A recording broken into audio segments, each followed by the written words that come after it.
Hi hello good morning. आज मी करत आहे गुलकंद. आज मी माझ्या बागेतल्या गुलाबांचा वापर करून गुलकंद करत आहे. तर यासाठी मी घेतली आहेत गुलाबी रंगाची फुले. आपल्याला शक्यतो गावठी गुलाबांचाच वापर करायचा आहे, जेणेकरून त्याचा कलर आणि वास खूप छान राहतो. यासाठी सर्व गुलाबांच्या पाकळ्या निवडून घ्यायच्या आहेत. जर एखादी पाकळी खराब असेल तरच टाकून द्यायची आहे. कोणतीही पाकळी धुवायची अजिबात नाही. त्यानंतर आपल्याला आवश्यक असेल तेवढी साखर इथे घ्यायची आहे.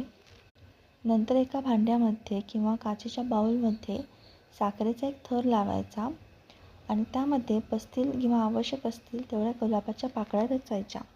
ह्या गुलाबाच्या पाकळ्या आपण कुस्करूसुद्धा शकतो, जेणेकरून त्यांचा रस चांगला मिक्स होईल. त्यानंतर पुन्हा एकदा एक साखरेचा थर आणि पुन्हा एकदा पाकळ्यांचा थर, अशा प्रकारे ही प्रोसेस रिपीट करायची आहे, जोपर्यंत पूर्ण पाकळ्या त्या भांड्यामध्ये बसत नाहीत. ही प्रोसेस पूर्ण झाल्यानंतर हा गुलकंद उन्हामध्ये सुकण्यासाठी किंवा तयार होण्यासाठी 10 ते 15 दिवस ठेवायचा. अशा प्रकारे तयार केलेला गुलकंद वर्षभर तरी चांगला राहतो आणि आपण हा कसाही कुठल्याही पद्धतीने वापरू शकतो. ह्या गुलकंदाचे आपल्या शरीरासाठी खूप छान फायदे असतात. गुलकंद हा प्रकृतीने थंड असतो, त्यामुळे ज्या व्यक्तीला पित्ताचा त्रास आहे, पित्ताचा खूप त्रास होत असेल किंवा प्रेग्नंट बायका, त्यांनी आवर्जून गुलकंदाचे सेवन करावे.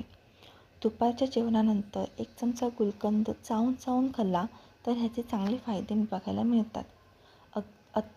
आणि जर तसाच गुलकंद खायला जमत नसेल तर संध्याकाळच्या वेळी 1 कप दुधामध्ये हा गुलकंद मिसळून त्या दुधाचे सेवन करावे, म्हणजे आपल्या शरीराला चांगले फायदे मिळतात.